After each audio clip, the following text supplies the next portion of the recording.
പിതാവിൻ്റെയും പുത്രൻ്റെയും പരിശുദ്ധാത്മാവിൻ്റെയും നാമത്തിൽ ആമേൻ.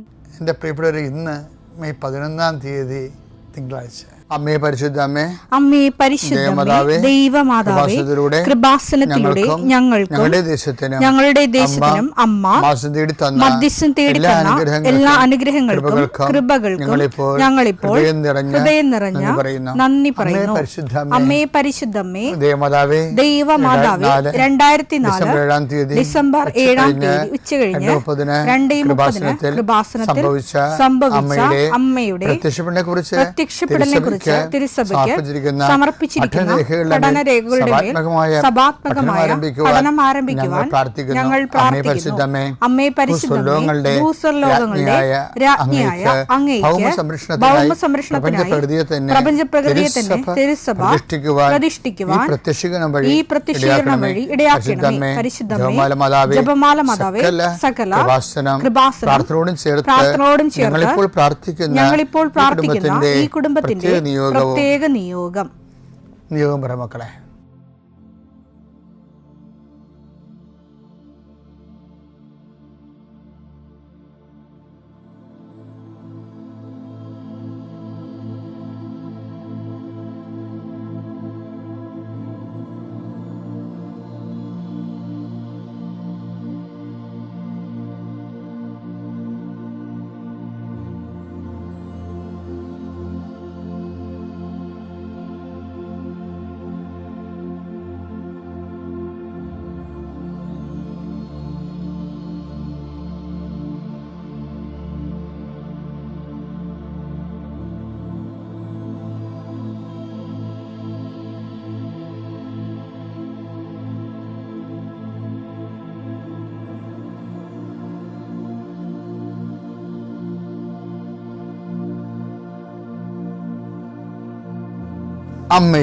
അമ്മയുടെ പ്രത്യക്ഷീകരണത്തിന്റെ ഈ അനുഗ്രഹവേളയിൽ ഞങ്ങൾക്ക് സാധിച്ചു തരുവാൻ കനിയണമേ. ആമേൻ. വിശ്വാസ പ്രമാണം. സർവശക്തനായ പിതാവും ആകാശത്തിന്റെയും ഭൂമിയുടെയും സൃഷ്ടാവുമായ ദൈവത്തിൽ ഞാൻ വിശ്വസിക്കുന്നു. അവിടുത്തെ ഏകപുത്രനും ഞങ്ങളുടെ കർത്താവുമായ ഈശോമിശിഹായിലും ഞാൻ വിശ്വസിക്കുന്നു. ഈ പുത്രൻ പരിശുദ്ധാത്മാവിനാൽ ഗർഭസ്ഥനായി കന്യകാമറിയത്തിൽ നിന്ന് പിറന്ന് പൊന്തിയോസ് പീലാത്തോസിന്റെ കാലത്ത് പീഡകൾ സഹിച്ച് കുരിശിൽ തറയ്ക്കപ്പെട്ട് മരിച്ച് അടക്കപ്പെട്ട് പാതാളങ്ങളിൽ ഇറങ്ങി മരിച്ചവരുടെ ഇടയിൽ നിന്ന് 3-ാം നാൾ ഉയർത്ത് സ്വർഗത്തിലേക്ക് എഴുന്നള്ളി സർവശക്തിയുള്ള പിതാവായ ദൈവത്തിന്റെ വലതുഭാഗത്തിരിക്കുന്നു.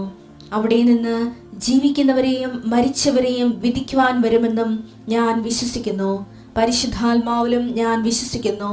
വിശുദ്ധ കത്തോലിക്കാ സഭയിലും പുണ്യവാന്മാരുടെ ഐക്യത്തിലും പാപങ്ങളുടെ മോചനത്തിലും ശരീരത്തിന്റെ ഉയർപ്പിലും നിത്യമായ ജീവിതത്തിലും ഞാൻ വിശ്വസിക്കുന്നു. ആമേൻ. സ്വർഗ്ഗസ്ഥനായ ഞങ്ങളുടെ പിതാവേ, അങ്ങയുടെ നാമം പൂജിതമാകണമേ. അങ്ങയുടെ രാജ്യം വരണമേ. അങ്ങയുടെ തിരുമനസ് സ്വർഗത്തിലെ പോലെ ഭൂമിയിലും ആകണമേ. അന്നു വേണ്ടുന്ന ആഹാരം ഇന്ന് ഞങ്ങൾക്ക് തരണമേ. ഞങ്ങളോട് തെറ്റ് ചെയ്യുന്നവരോട് ഞങ്ങൾ ക്ഷമിക്കുന്നത് പോലെ ഞങ്ങളുടെ തെറ്റുകൾ ഞങ്ങളോടും ക്ഷമിക്കണമേ. ഞങ്ങളെ പ്രലോഭനത്തിൽ ഉൾപ്പെടുത്തരുതേ, തിന്മയിൽ ഞങ്ങൾ രക്ഷിക്കണമേ. ആമേൻ. നന്മ നിറഞ്ഞ മറിയമേ, സ്വസ്തി.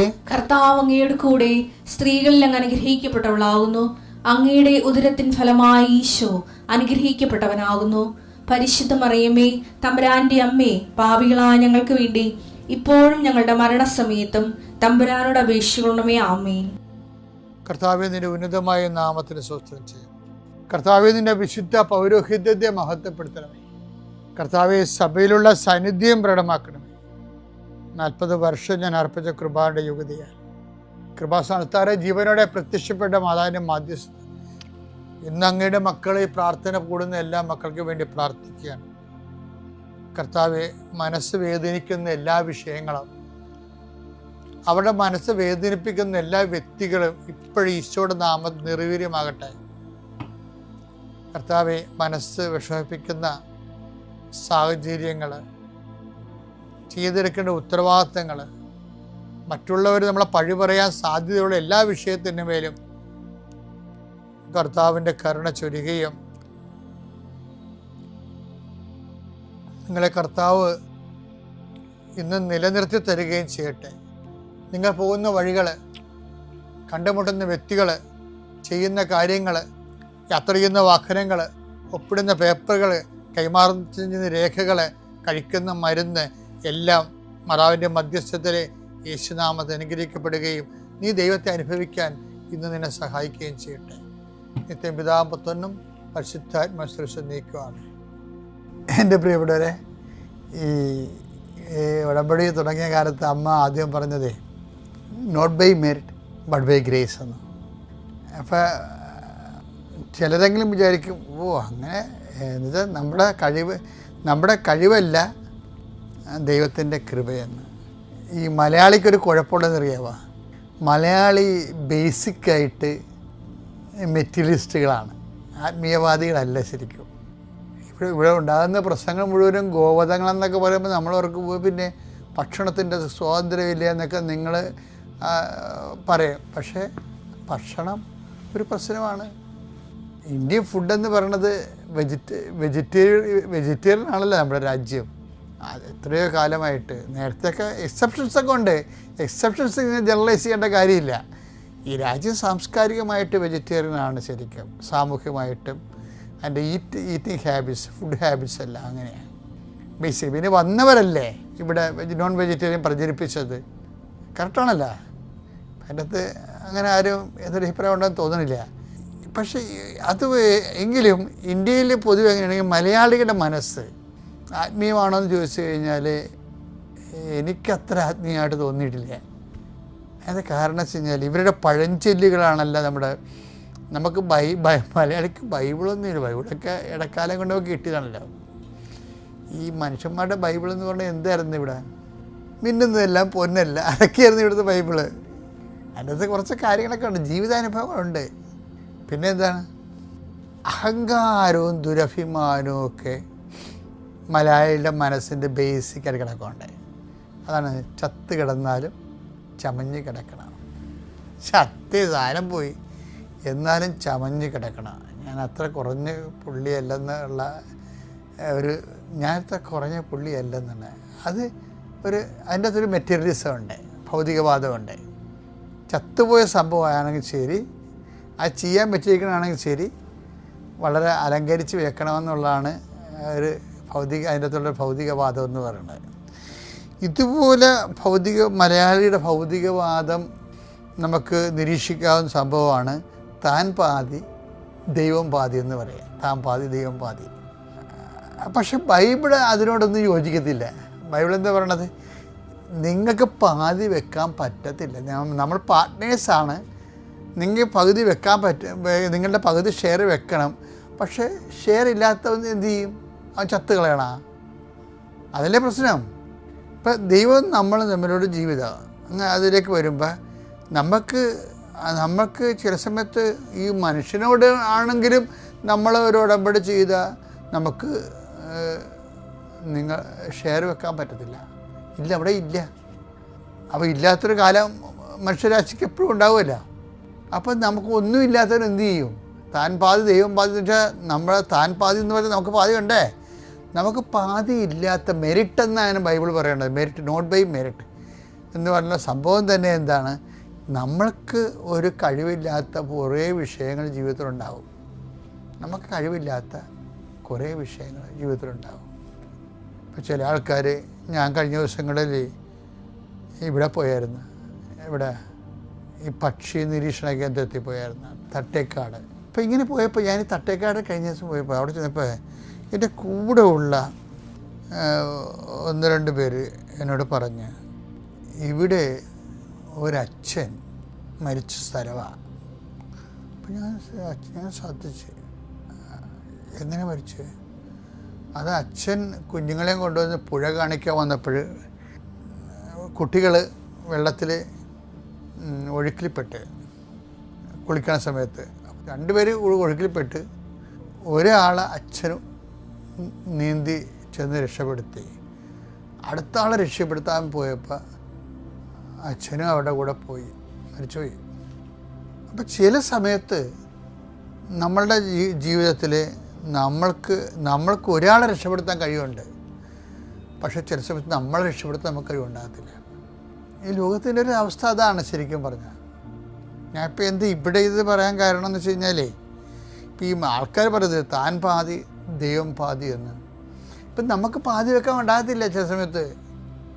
അപ്പോൾ പാതി വെക്കാനില്ലാത്ത ആൾക്കാർക്ക് ഇവിടെ ജീവിക്കണ്ടേ? അതുകൊണ്ടാണ് ദൈവം വേറെ ഉടമ്പടി തന്നത്. എന്താണ് അതിൻ്റെ അവിടെ ഉള്ളൊരു ഗുണം? എന്താണ്? Not by merit but by grace.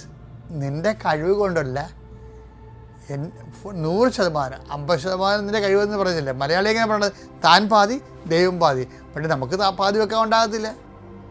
അപ്പം പിന്നെ എന്ത് ചെയ്യും? ദൈവം തന്നെ മൊത്തം എടുക്കും. അതാണ് ഉടമ്പടി ഒരു വിജയം എന്ന് പറയുന്നത്. ദൈവം തന്നെ മൊത്തം എടുക്കും. അപ്പോൾ അത് Efesians 2:8 ആദ്യം നമുക്ക് കർത്താവ് വെളിപാട് തന്നെങ്കിലും സുവിശേഷത്തിൻ്റെ ഒരു പൊതുധാര അങ്ങനെയാണ്. എൻ്റെ ദൈവത്തിലെ ഞാൻ ഉടമ്പടിക്ക് നീയുമായിട്ട് ദാഹിക്കുകയാണ്. നിൻ്റെ കയ്യിൽ ഒന്നുമില്ലെങ്കിലും നമുക്ക് ഉടമ്പടി ചെയ്യാം എന്നാണ് ദൈവം പറയണത്. നിൻ്റെ കയ്യിൽ പകുതി വെക്കാനൊന്നും ഇല്ലെങ്കിലും, ആരോഗ്യമില്ല, സമ്പത്തില്ല, സൗന്ദര്യമില്ല, അവസരമില്ല, റെക്കമെൻഡ് ചെയ്യാൻ ആരുമില്ല, നിൻ്റെ കയ്യിൽ ഒന്നുമില്ലെങ്കിലും. കഴിഞ്ഞ ദിവസങ്ങളിലേ ഒരു അലീന എന്നും പറഞ്ഞൊരു മോള് സാക്ഷ്യം പറഞ്ഞ് ഭയങ്കര ഇഷ്ടപ്പെട്ട്. അവൾ ജർമ്മനി പഠിക്കാൻ പോയതാണ്, മാസ്റ്റേഴ്സ് എടുക്കാൻ പോയതാണ്. മാസ്റ്റേഴ്സ് എടുത്തു കഴിഞ്ഞാൽ അവിടെ ജോലി വേണ്ടേ? അപ്പോൾ അത് പുതുക്കണം. പക്ഷേ വിസ പുതുക്കി കിട്ടണില്ല. വിസ പുതുക്കി കിട്ടണമെങ്കിൽ 2-3 കാര്യങ്ങൾ വേണം. ഒന്ന്, 13 ലക്ഷം രൂപ FDയിലുണ്ടാകണം. രണ്ടാമത്തത് സാലറി സർട്ടിഫിക്കറ്റ് വേണം. അപ്പോൾ 3 രേഖകളുണ്ടെങ്കിൽ വിസ പുതുക്കത്തുള്ളൂ. ഒന്ന് 13 ലക്ഷം രൂപ.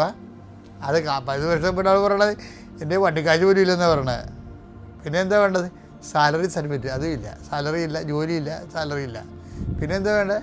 പിന്നെ എക്സ്പീരിയൻസ് സർട്ടിഫിക്കറ്റ്. അതും ഇല്ല. ഈ പഠിക്കല്ലേ? അപ്പോൾ ഇത് 3 ഇല്ലാതെ പിന്നെ എങ്ങനെ വിസ പുതുക്കണത്? എന്നിട്ടും പരിശുദ്ധാത്മാവ് ഇവളോട് പറയുമേ, നീ ആപ്ലിക്കേഷൻ വെക്ക്. അപ്പോൾ അവൾ മാതാവിനോട് പറയുവേ, അമ്മേ എൻ്റെ കയ്യിൽ ഒന്നുമില്ല കേട്ടോ, സാലറി സർട്ടിഫിക്കറ്റ് ഇല്ല, പിന്നെ 13 ലക്ഷത്തിന് 13 രൂപ വരെ എൻ്റെ ഇല്ല, എക്സ്പീരിയൻസ് സർട്ടിഫിക്കറ്റ് ഇല്ല. എനിക്ക് ആകപ്പാടെ ഉള്ളത് അമ്മയുമായിട്ടുള്ള ഉടമ്പടി മാത്രമാണ്. നിങ്ങൾക്കറിയണം ആ സാക്ഷ്യം കേട്ടോ, 2 കൊല്ലത്തേക്ക് ഇതെല്ലാം ഉള്ള ആൾക്കാർക്ക് 6 മാസമേ ഉടമ്പടി പുതുക്കുള്ളൂ. ദൈവം അതിൻ്റെ കക്ഷിയായി കഴിയുമ്പോൾ എന്താ സംഭവിക്കുന്നത്? 2 കൊല്ലത്തേക്ക് പുതുക്കി കിട്ടിയിരിക്കണേ. അത് ഈ സാക്ഷ്യം കേട്ടതിന് ശേഷം ഞാൻ ബൈബിളിലെ ഈ നോട്ട് ബൈ മെറിറ്റ് ആശയത്തിൽ കർത്താവ് വെളിപാട് വേറെ വല്ലതും പറയുന്നുണ്ടെന്ന് നോക്കി. അതേ ആശയത്തിലെ തീത്തുസ് ലേഖനത്തിലെ 3-ാം അധ്യായം 4-5 വാക്യം, എന്നാൽ നമ്മുടെ രക്ഷകനായ ദൈവത്തിന്റെ നന്മയും സ്നേഹം നിറഞ്ഞ കാരുണ്യവും വെളിപ്പെട്ടപ്പോൾ അവിടുന്ന് നമുക്ക് രക്ഷ നൽകി. അത് നമ്മുടെ നീതിയുടെ പ്രവർത്തികൾ കൊണ്ടല്ല, നമ്മുടെ മെരിറ്റ് കൊണ്ടല്ല, പിന്നെയോ അവിടുത്തെ കാരുണ്യം മൂലം പരിശുദ്ധാത്മാവിൽ അവിടുന്ന് നിർവഹിച്ച പുനരുജ്ജീവനത്തിന്റെയും നവീകരണത്തിന്റെയും സ്നാനത്താലത്രേ. ദൈവം നിർവഹിച്ചതാണെന്ന് അർത്ഥം. അതുപോലെ ഒരു വചനമാണ് റോമ 11:6. അത് കൃപയാലാണെങ്കിൽ പ്രവർത്തികളിൽ അധിഷ്ഠിതമല്ല. കൃപയാലല്ലെങ്കിൽ കൃപ ഒരിക്കലും കൃപ ആയിരിക്കുകയില്ല.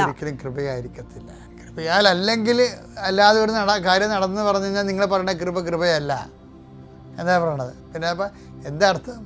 കൃപയാലാണെങ്കിൽ പിന്നെ അവിടെ പ്രവൃത്തിക്ക് അടിസ്ഥാനമില്ലെന്ന്. അപ്പോൾ ചില കാര്യം പ്രവൃത്തിയല്ല, ദൈവത്തിൻ്റെ കൃപ മാത്രമാണ്. 2 തിമോത്തി 1:9 എടുത്തേ.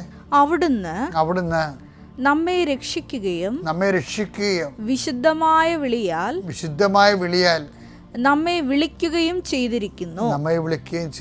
അത് നമ്മുടെ പ്രവൃത്തികളുടെ ഫലമായിട്ടല്ല, അവിടുത്തെ സ്വന്തം ഉദ്ദേശത്തെ മുൻനിർത്തിയും യുഗങ്ങൾക്ക് മുമ്പ് യേശുക്രിസ്തുവിൽ നമുക്ക് നൽകിയ കൃപാവരം അനുസരിച്ചുമാണ്. യേശുക്രിസ്തുവിലുള്ള കൃപ എത്രയോ നേരത്തെ വാഗ്ദാനം ചെയ്യപ്പെട്ടതാണ്. അതിൻ്റെ അടിസ്ഥാനത്തിലാണ് ദൈവം നമ്മളുടെ മെറിറ്റ് നോക്കാതെ പലപ്പോഴും ദൈവം നമ്മളെ അനുഗ്രഹിക്കുന്നത്. കർത്താവിൻ്റെ നാമത്തിൽ, പിതാവിൻ്റെയും പുത്രൻ്റെയും പരിശുദ്ധാത്മാവിൻ്റെ നാമത്തിൽ.